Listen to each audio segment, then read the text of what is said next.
Mas vamos voltar então aqui, vamos partir do começo, né? E olhar para esse mapa e entender o que a gente está vendo. Assim, quando a gente fala em geopolítica, tem um monte de elementos que afetam a geopolítica. Então você pode dizer assim, temperatura, clima, é um elemento. Mas quando você pensa assim, na realidade física, tem duas coisas básicas que nós temos: água e terra. Tem vários tipos de água. Água doce, água salgada, rio, lago, córrego, aquífero. Você tem um monte de jeitos que a água tá ali. No gelo, congelada. E você tem terra. E você também tem um monte de variações de terra. Você tem montanha, você tem planície, você tem planalto, você tem pântano, você tem um monte de coisa. Você tem praia, você tem misturas de terra. Mas basicamente nós estamos vendo aqui água e terra. Certo. Tem mais água no mundo do que terra. Essa é uma realidade do nosso planeta. Bom, e aí, assim, os geopolíticos, os grandes pensadores da geopolítica, eles começaram a olhar para isso e falaram assim: qual é a força, a potência, o poderio capaz de dominar o mundo? Aquele que surge da orientação da natureza marítima, da água, ou aquele que surge da orientação terrestre, continental? O que é surgir da orientação terrestre ou surgir da orientação marítima? Surgir da orientação terrestre. Você está localizado no meio de um continente de terra sem saída para o mar. Tá. Você tem relação com a água? Não. Não, você não tem. Ah, mas tem um lago. Bom, tá bom, mas é uma relação diferente, não tem saída. Você não está acessando a grande parte do planeta, do mundo, que é a água. Então, se você estiver aqui no Quirguistão, esquece. Na Ásia Central, você não tem saída para o mar. Você não tem relação com a água. Você jamais será uma potência marítima. Você é uma potência continental, terrestre. E isso vai ter efeitos gigantes na cultura e no tipo de sociedade que vai nascer. Acho que eu falei isso na outra vez também. Que você tem as montanhas e tal, e você tem uma sociedade mais conservadora quando não tem acesso ao mar. É diferente. Tem o Paraguai aqui que não tem saída para a Bolívia, são os países mais pobres da América do Sul, por um acaso. Relação. Exatamente, que são os da Ásia Central, que são os do centro da África. Você não consegue escoar os seus produtos sem depender de outro país. Exato. Ou fica muito caro, né? Fica caro, você está distante. Aí você fala assim, mas por que eu tenho que escoar? Ele não pode ser autossuficiente? Não existe países autossuficientes numa economia globalizada. E o meio de transporte mais barato de todos é o marítimo. Exato. Por que você não manda por avião? Porque é muito caro. E aí a tecnologia. Talvez um dia, se a gente fizer meio de transporte aéreo super barato, muito barato, de cargas imensas, talvez ser um país sem saída para o mar não vai ser um problema que é hoje. Isso quer dizer que todos os países sem saída para o mar vão ser pobres ou vão ter problemas? Não, né? Acho que eu também já falei disso, que tem as exceções. E as exceções aqui na Europa, a Suíça, a Áustria, são países riquíssimos. Exato. Mas aí o que dita, já que você não tem saída para o mar, quem é o seu vizinho que te dá acesso ao mar. E quem são os vizinhos da Suíça?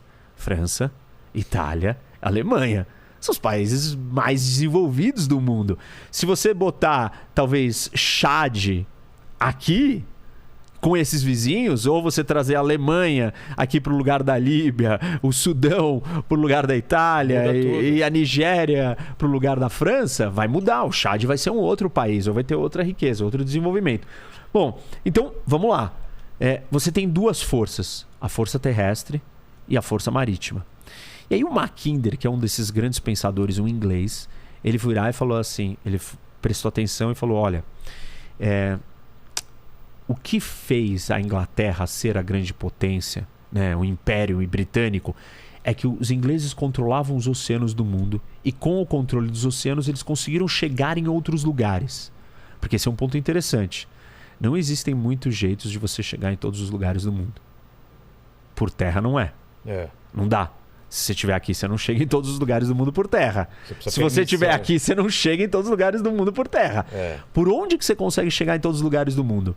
A gente diz que existem 4 pontes. Tá. Água, que é o principal. O segundo é o aéreo, voando. O outro é o espacial, fora da Terra, espaço sideral, que é uma extensão do aéreo, vai. Entendi.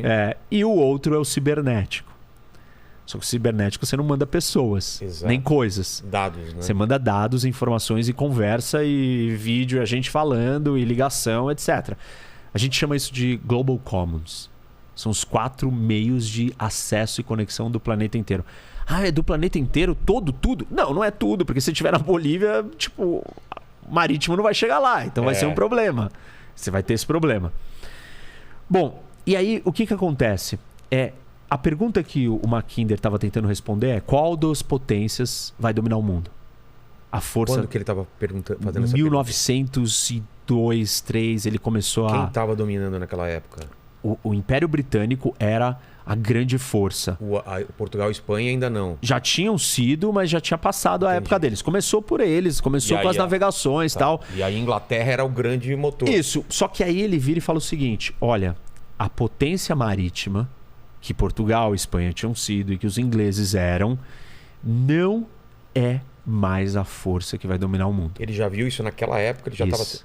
Ele virou e falou assim: gente, é o seguinte, até agora tá todo mundo focando, porque antes dele veio um outro pensador que chama Alfred Mahan, que era um americano, da Marinha Americana, e ele disse: os oceanos e o controle do mar, das rotas marítimas, te faz ser a força mais poderosa do mundo, te faz dominar o mundo. Quem controlar os oceanos do mundo, quem controlar a água, a potência marítima vai dominar o mundo. Potências marítimas são as únicas forças capazes de dominar o mundo. Entendi. E o Mackinder veio e falou assim: não. Por quê? Tá acontecendo uma coisa. Ele virou e falou assim: olha, eu sei que as forças marítimas ganharam espaço porque houveram revoluções tecnológicas. Quais? Navegação a vapor, que a gente citou, Sim. e a construção desse canal aqui. Canal de Suez. Que mudou as rotas de navegação e permitiu que... Como que era antes? Você não passava por aqui. Ah, era fechado? Não existia. Esse canal sempre teve. Isso daqui é um estreito, não é um canal. Ah, não é um canal? É o Estreito de Gibraltar. Assim como o canal do Panamá também não existia. Tá. Isso. E essas duas entendi. portais aqui mudaram... Isso é o humano que fez. Humano que fez. Deixa eu ver se... Sai, tem... Deu, saiu, Tá. ficou bom. Então, o que Isso aconteceu? Isso mudou as distâncias. Claro. Em vez de você vir essa aqui, volta. vou navego aqui Cara, e que tal, e doideira. chegou aqui na Índia, você simplesmente desce aqui, entra, navega no Mediterrâneo, desce. Nossa. Olha como é muito mais curto. Exato. Do mesmo jeito que, né, vai acontecer agora dele vir por aqui e chegar aqui. É. Muito mais rápido do que mesmo vir por aqui. A rota pelo Ártico é mais fácil, mais rápida do que... Não é mais fácil, ela é mais rápida. Mais fácil ela vai ser quando derreter e se derreter totalmente e abrir as rotas de navegação. Bom, então o que aconteceu? Mudou isso e mudou o meio de transporte. Você conseguiu navegar a vapor mais rápido. Não esperar o vento te trazer para cá, para você pegar o impulso e virar e vir para cá. Que era assim, aliás. Era. Nossa, que Você não podia virar e falar assim: não, Quero ir daqui pra cá. Não, você tem que ver o vento, pra onde que tá a rota de vento. Nossa. E ficar se perdendo. E não só isso. Tivemos que inventar bússola, caravela. Tiveram uma série de evoluções marítimas que deram essa ascensão das potências marítimas. Quem são as potências marítimas? Aqueles que têm acesso ao mar. No caso, os primeiros foram os portugueses e os espanhóis. E dividiram as Américas em dois, dividiram o mundo, conquistaram o mundo inteiro. Exato. Depois dele vieram os holandeses, os ingleses, os franceses. E aí o Mackinder vira e fala assim: ó, legal, isso daqui é bonito, bacana, mas está surgindo uma outra revolução tecnológica. Uma outra rota, ou novas tecnologias equiparáveis à invenção da navegação a vapor e da construção do Canal de Suez, que são as grandes ferrovias intercontinentais. Estão sendo construídas. E a construção dessas ferrovias continentais vai conectar um espaço de terra, o maior espaço de terra do planeta. De terra contígua. Entendi. Você fala assim: aqui não tem muita terra? Tem, mas isso daqui tem conexão com o quê? Exato. Tá só com isso daqui. Mas é a Austrália? Não conecta. Onde que a gente tem o maior espaço de terra contíguo nesse mapa do mundo? Isso daqui, né? Isso. Eurásia. Este é o maior continente, o maior espaço de terra do mundo. E aí ele falou assim: se alguém conseguir maximizar, usar todo esse espaço na sua totalidade, esse povo, essa nação, esse grupo vai ficar muito rico e muito poderoso. Por quê? Porque é uma vasta área de recurso, é uma vasta área de concentração de pessoas. Mas até o momento não era possível você unificar tudo isso. Por quê? Você não conseguia nem chegar daqui até aqui. Por quê? Porque você não tinha os meios, você ia cavalo. Ah, tá, antes. Tipo, era muito longe, era muito distante. Quando o cara chegava aqui, já não dava mais. Eu até acho incrível quando você vê os conquistadores, o quanto eles avançavam nesse espaço absurdo de terra, né? Claro que demoravam anos e anos. Mas eles não avançavam na velocidade que essa potência marítima avançava e estava colonizando o mundo. Exato. Entendeu? E aí, com essas transformações, ele começou a perceber que este território aqui, da Eurásia, era muito mais importante do que toda a concentração que tinha nesse pequeno cantinho aqui, que era a Europa. Falou, o mundo não é da Europa. O mundo não é esses paisezinhos daqui dominando o mundo inteiro. O mundo não é isso. Tem uma transformação aqui e essa transformação vai mudar todo esse equilíbrio de poder. E aí ele fala... ele já via a China também como essa potência, o Japão, a Não, Rússia. ele falava dessa região aqui. Entendi. E ele virou e falou assim... Aí ele dividiu essa região em duas partes. A primeira parte, ele circulou aqui não tanto para lá, mas aqui assim... Ele circulou assim, aqui, um coração na Eurásia. E no coração da Eurásia, ele virou e falou assim: daqui você consegue acessar e bloquear todas as outras rotas e caminhos que a força marítima pode penetrar nesse lugar aqui. Vamos lá. Por quê? Quer dizer? Quer dizer que quem controlar esse espaço aqui vai estar dentro de uma fortaleza. Por quê? Porque quem tá fora, quem tá aqui fora, para chegar até isso daqui, não consegue.